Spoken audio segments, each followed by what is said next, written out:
पिछले कुछ दिनों से निफ्टी एक रेंज में ट्रेड कर रहा है। आपको क्या लगता है कि निफ्टी की अगली मूवमेंट कैसी रह सकती है? प्लीज कमेंट में बताइए।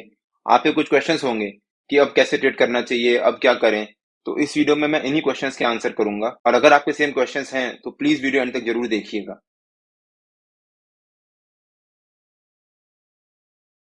Hello friends, welcome to trade to spend. Nifty के डेली एनालिसिस के एक और वीडियो में आपका स्वागत है। होप आपने हमारा मंडे का वीडियो देखा होगा जिसमें हमने अपने लेवल शेयर किए थे। अगर आपने वो वीडियो नहीं देखा है तो उसका लिंक मैंने डिस्क्रिप्शन में डाल दिया है और आपको ऊपर यहाँ पर आई बटन में मिल जाएगा। मैं रिकमेंड करूंगा कि एक बार आप वो वीडियो जाकर जरूर देखिएगा, उससे आपको आइडिया होगा कि निफ्टी के लेवल्स कैसे निकाल सकते हैं। हमने कहा था कि निफ्टी अगर एक गैप डाउन ओपनिंग देता है तो हमें वहां पर जंप नहीं करना है, वेट करना है। निफ्टी ने एक गैप डाउन ओपनिंग दी, उसके बाद हमारे नो ट्रेडिंग जोन के पास जाकर निफ्टी ने एक सपोर्ट लिया और वहां से एक अच्छा बाउंस दिखाया। उसके बाद निफ्टी ने एक रेंज बनाना शुरू कर दिया। मैं अपने ऑलमोस्ट हर एक वीडियो में मेंशन करता हूं कि जब तक निफ्टी या कोई भी स्टॉक या इंडेक्स कोई एक रेंज बना रहा हो तो हमें वेट करना चाहिए, वहां पर जंप नहीं करना चाहिए उस रेंज को ब्रेकआउट या ब्रेकडाउन देने का। अगर वो उस रेंज का ब्रेकआउट देता है तो चांसेस होते हैं कि ऊपर की तरफ मूवमेंट आएगा, और अगर ब्रेकडाउन देता है तो चांसेस होते हैं कि नीचे की तरफ आएगा। निफ्टी ने एक रेंज बनाई और धीरे धीरे करके निफ्टी साइडवेज करता रहा और दिन भर प्रीमियम मीटिंग होती रही। एक तो मार्केट सैटरडे संडे के ऑफ के बाद खुला था, प्लस ट्यूसडे को मार्केट में ऑफ भी था, यानी आज मार्केट क्लोज था। तो निफ्टी में एक दिन भर साइडवेज मूवमेंट ही रही। मैंने अपने कल के वीडियो में कवर भी किया था कि निफ्टी में एक साइडवेज मूवमेंट रह सकती है दिन भर, और हो सकता है सेकंड हाफ में निफ्टी में एक मूवमेंट आए अच्छी एक डायरेक्शन में। मुझे एक्सपेक्टेड था कि निफ्टी में ऊपर की तरफ मूवमेंट आएगी, बट ऐसा हुआ नहीं। निफ्टी दिन भर एक रेंज में ही ट्रेड करता रहा और फाइनली क्लोजिंग के टाइम पे भी निफ्टी ने उस रेंज का ब्रेकडाउन दिया, बट फिर एक रेंज बनाना शुरू कर दिया। तो हमें कोई अच्छी अपॉर्चुनिटी नहीं मिली। मैंने अपने वीडियो में मेंशन किया था कल के कि निफ्टी हो सकता है 2133 के पास क्लोजिंग जाकर दे, और निफ्टी ने एग्जैक्टली 2133 के पे ही क्लोजिंग दी है।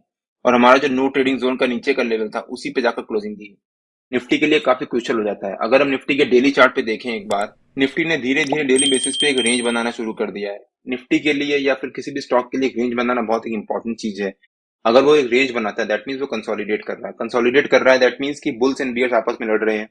बुल्स कह रहे हैं मैं ऊपर लेके जाऊंगा मार्केट को, बियर्स कह रहे हैं मैं नीचे लेके जाऊंगा मार्केट को। जिस डायरेक्शन में भी कोई भी दोनों में से जीतता है, अगर कोई एक रेंज बनाता है, रेंज बनाने के बाद उस रेंज का ब्रेकआउट देता है ऊपर की तरफ या नीचे की तरफ ब्रेकडाउन देता है अगर, तो उस डायरेक्शन में अच्छी मूवमेंट आती है। क्यों?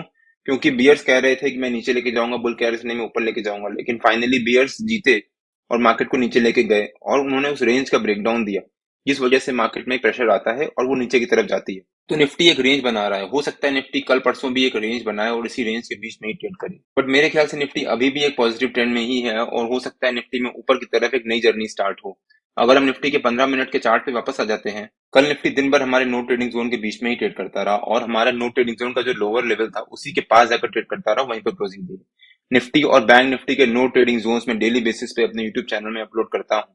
अगर आपने मेरा यूट्यूब चैनल सब्सक्राइब नहीं किया है तो प्लीज सब्सक्राइब कर लीजिएगा, बेल आइकन जरूर हिट कर लीजिएगा सो दैट आपसे वो वीडियो मिस ना हो। नो ट्रेडिंग जोन्स के बीच में नॉर्मली मैं ट्रेड नहीं लेता। अगर मान लीजिए हमने कल यहाँ पर ट्रेड लिया होता तो हमें लॉस ही हुआ होता। तो लॉस करने से अच्छा है कि हम वेट करें निफ्टी का या बैंक निफ्टी का किसी भी डायरेक्शन में ब्रेकआउट या ब्रेकडाउन देने का।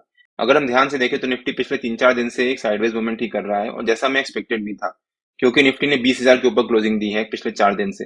20,000 एक साइकोलॉजिकल लेवल भी है और एक इंपॉर्टेंट लेवल था निफ्टी के लिए, जिसको निफ्टी ने ब्रेकआउट दिया है। अब निफ्टी उसके ऊपर सस्टेन कर रहा है, दैट मीन्स वो एक रेंज बना रहा है और धीरे धीरे कॉन्फिडेंस बिल्ड कर रहा है कि हाँ अब मैं ऊपर जाने के लिए तैयार हूँ। हम ध्यान से देखें तो निफ्टी ने यहाँ पर भी एक रेंज बनाई और उसके बाद इस रेंज का ब्रेकआउट दिया, बट फिर निफ्टी ने रेंज बनाना शुरू कर दिया। फिर निफ्टी ने gap up opening the, but यहाँ वापस आया और नीचे की तरफ फिर से एक रेंज बनाना शुरू कर दिया। निफ्टी ने परसों भी मतलब फ्राइडे को भी निफ्टी ने एक गैप अप ओपनिंग दी, फिर एक रेंज बनाना शुरू कर दिया और दिन भर वही रेंज बनाता रहा। और कल भी मतलब मंडे को भी निफ्टी ने यहाँ पर एक रेंज बनाई और दिन भर उसी रेंज के बीच में ट्रेड करता रहा। अब हमें वेट करना है। कल मेरे ख्याल से निफ्टी में एक अच्छी मूवमेंट आ सकती है ऊपर की तरफ या नीचे की तरफ। जिस डायरेक्शन में भी निफ्टी ये रेंज बना रहा है उस रेंज का ब्रेकआउट देगा या फिर ब्रेकडाउन देगा। बैंक निफ्टी की एक्सपायरी वेडनेसडे को मूव हो चुकी है, तो बैंक निफ्टी की कल एक्सपायरी भी है, उसका भी निफ्टी पे इम्पैक्ट पड़ सकता है। बिकॉज हो सकता है बैंक निफ्टी में सेकंड हाफ में एक शार्प मूवमेंट आए, तो जिस वजह से निफ्टी में भी इम्पैक्ट पड़ सकता है उसी डायरेक्शन में। निफ्टी ने कल यहाँ पर मान लीजिए एक फॉल दिखा दिया, तो आपको लगता है कि अब मार्केट में डाउन ट्रेंड शुरू हो जाएगा।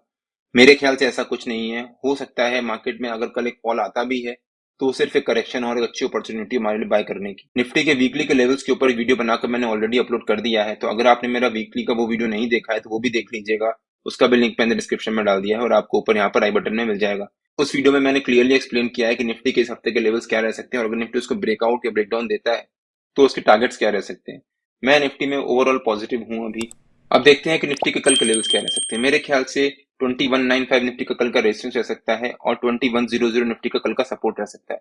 2195 निफ्टी का जो कल का रेजिस्टेंस था, एक निफ्टी ने वहां से रेजिस्टेंस लिया था, परसों भी निफ्टी वहां से एक रेजिस्टेंस ले रहा था, तो 2195 निफ्टी का इंपॉर्टेंट लेवल हो जाता है। हो सकता है निफ्टी कल इसको ब्रेक करे और उसके बाद ऊपर की जर्नी स्टार्ट करे। मान लीजिए निफ्टी कल अगर एक फ्लैट ओपनिंग देता है, फ्लैट ओपनिंग देने के बाद निफ्टी यहाँ पर एक रेंज बनाता है, रेंज बनाने के बाद मान लीजिए 10 साढ़े 10 बजे के आसपास निफ्टी इस रेंज का ब्रेकआउट देता है और हमारा जो रेजिस्टेंस है 2195 उसको भी ब्रेक करता है, तो निफ्टी में ऊपर की तरफ की रैली आ सकती है। हो सकता है निफ्टी कल यहाँ पर फ्लैट ओपनिंग दे, एक रेंज बनाए, रेंज बनाने के बाद निफ्टी ऊपर की तरफ उस रेंज का ब्रेकआउट दे, बट 2195 के पास आकर निफ्टी फिर से एक रेंज बनाना शुरू कर दे और आधा एक घंटा यहाँ पर ट्रेड करने के बाद करीब 1 बजे या 1:30 बजे के आसपास निफ्टी इस रेंज का ब्रेकआउट दे और उसके बाद ऊपर की जर्नी स्टार्ट करे, तो ऊपर का पहला टारगेट हो सकता है 2225 के आसपास और सेकंड टारगेट तो मार्केट के लिए ऊपर ओपन है। हमने अपने वीकली के वीडियो में ऑलरेडी अपने वीकली के टारगेट्स कवर किए हुए हैं। मेरे ख्याल से निफ्टी अपने वीकली के टारगेट्स भी अचीव कर सकता है अगर निफ्टी हमारा वीकली का रेजिस्टेंस ब्रेक करता है तो। और अगर मान लीजिए निफ्टी एक फ्लैट ओपनिंग देता है, फ्लैट ओपनिंग देने के बाद एक रेंज बनाता है करीब 10 साढ़े 10 बजे तक और उसके बाद निफ्टी नीचे की तरफ हमारा जो सपोर्ट है 2100 उसको भी ब्रेक करके नीचे सस्टेन करता है, तो निफ्टी में नीचे के लेवल्स भी ओपन हो जाएंगे। निफ्टी का नीचे का पहला टारगेट हो सकता है 20056 के आसपास, सेकंड टारगेट हो सकता है 20017 के आसपास और थर्ड टारगेट हो सकता है 19970 के आसपास। निफ्टी में नीचे के जाने के चांसेस थोड़े से कम लग रहे हैं मेरे को, बट मान लीजिए निफ्टी अगर एक फ्लैट ओपनिंग देता है, रेंज बनाता है, रेंज बनाने के बाद उस रेंज का ब्रेकडाउन देता है और हमारा जो सपोर्ट है उसका भी ब्रेकडाउन देता है, तो हो सकता है निफ्टी में नीचे की तरफ प्रेशर आए और निफ्टी में नीचे की तरफ एक फॉल भी आ सकता है। बट मेरे ख्याल से ये फॉल थोड़ा सा स्लो होगा अगर निफ्टी में नीचे की तरफ फॉल आता है, जिसके चांसेस मुझे कम लग रहे हैं। और मान लीजिए निफ्टी कल अगर हमारा जो सपोर्ट है 2100 उसी के पास एक गैप डाउन ओपनिंग ही दे देता है, तो हमें जंप नहीं करना है, हमें वहां पर वेट करना है। हो सकता है निफ्टी में एक गैप डाउन ओपनिंग आए, थोड़ा सा यहाँ पर जितने भी लोगों को प्रॉफिट हो रहा हो, जो ओवरनाइट पुट बाय करके गए होंगे, वो अपने प्रॉफिट बुक करेंगे, जिस वजह से निफ्टी में एक पॉजिटिव मोमेंटम आ सकता है और हो सकता है वापस निफ्टी बाउंस करे और हमारी रेंज के बीच में आकर ट्रेड करना शुरू कर दे। और जहां पर निफ्टी ने कल क्लोज किया था 2133 के पास आकर, वहीं पर निफ्टी आकर ट्रेड करना शुरू कर दे और उसके पास उस तरफ एक रेंज बनाए और उसके बाद निफ्टी ऊपर की तरफ एक बाउंस दिखाए। बट अगर निफ्टी एक गैप डाउन ओपनिंग देता है, यहाँ पर आधा पौन घंटा सस्टेन कर जाता है, अगर सस्टेन कर गया और उसके बाद निफ्टी ने यहाँ पर नीचे की तरफ ब्रेकडाउन दिया, तो निफ्टी में नीचे की तरफ थोड़ा प्रेशर आ सकता है, बिकॉज कल एक बैंक निफ्टी की एक्सपायरी भी है, तो हो सकता है निफ्टी में नीचे की तरफ प्रेशर रहे और उसके बाद निफ्टी नीचे की टारगेट अचीव कर सकता है। बट मेरे ख्याल से निफ्टी में नीचे के चांसेस थोड़े से कम है। और मान लीजिए निफ्टी कल अगर एक गैप अप ओपनिंग दे देता है, तो हमें जंप नहीं करना है, हमें पहली 15 मिनट की कैंडल का वेट करना है। हो सकता है निफ्टी गैप अप ओपनिंग दे, पहली 15 मिनट की कैंडल जो निफ्टी बनाएगा, अगर उस कैंडल का जो हाई है और लो है वो निफ्टी का रेंज बन जाएगी। अगर उस हाई को ब्रेक करके उसके ऊपर सस्टेन करता है निफ्टी, तो निफ्टी में ऊपर की तरफ जर्नी आएगी। अगर निफ्टी उसको ब्रेक करके लो को ब्रेक करके नीचे की तरफ सस्टेन करता है, तो निफ्टी में नीचे की तरफ की मूवमेंट भी आ सकती है। बट मेरे ख्याल से निफ्टी में कल अगर गैप अप ओपनिंग देता है और यहाँ पर सस्टेन करता है आधा घंटा और उसके बाद निफ्टी ऊपर की तरफ ब्रेकआउट देता है, तो निफ्टी में ऊपर की तरफ की जर्नी भी स्टार्ट हो सकती है। मेरे ख्याल से कल की निफ्टी की मूवमेंट रह सकती है कि निफ्टी एक फ्लैट ओपनिंग दे या फिर मार्जिनली गैप अप ओपनिंग दे 20-30 पॉइंट की, उसके बाद निफ्टी दिन भर एक करीब 10:30-11 बजे तक साइडवेज रहे, 10:30-11 बजे के आसपास निफ्टी ऊपर की तरफ एक जंप दिखाए और 2195 जो हमारा रेजिस्टेंस है उसके पास आकर निफ्टी करीब 12:30 बजे से लेकर 1:30 बजे तक ट्रेड करे और 12:30 बजे 1:30 बजे के बाद निफ्टी हमारा जो ऊपर का रेजिस्टेंस है 2195 उसको ब्रेक करे और उसके बाद निफ्टी ऊपर की तरफ एक शार्प मूव दिखाए। निफ्टी और बैंक निफ्टी के जो भी लेवल्स होते हैं वो डेली बेसिस पे मैं अपने टेलीग्राम चैनल में पोस्ट करता रहता हूँ। अगर आपने मेरा टेलीग्राम चैनल ज्वाइन नहीं किया है तो उसका लिंक मैंने डिस्क्रिप्शन में डाल दिया है और आप मेरे को टेलीग्राम में ट्रेड टू स्पेंड आराम से सर्च मार्केट ज्वाइन कर सकते हैं। अगर आपको वीडियो अच्छा लगा हो तो please like share and subscribe और बेल आइकन जरूर हिट कर लीजिएगा, सो दैट जब भी मैं अपना अगला वीडियो पोस्ट करूं आपको नोटिफिकेशन आ जाए। Till than happy trading and जय हिंद।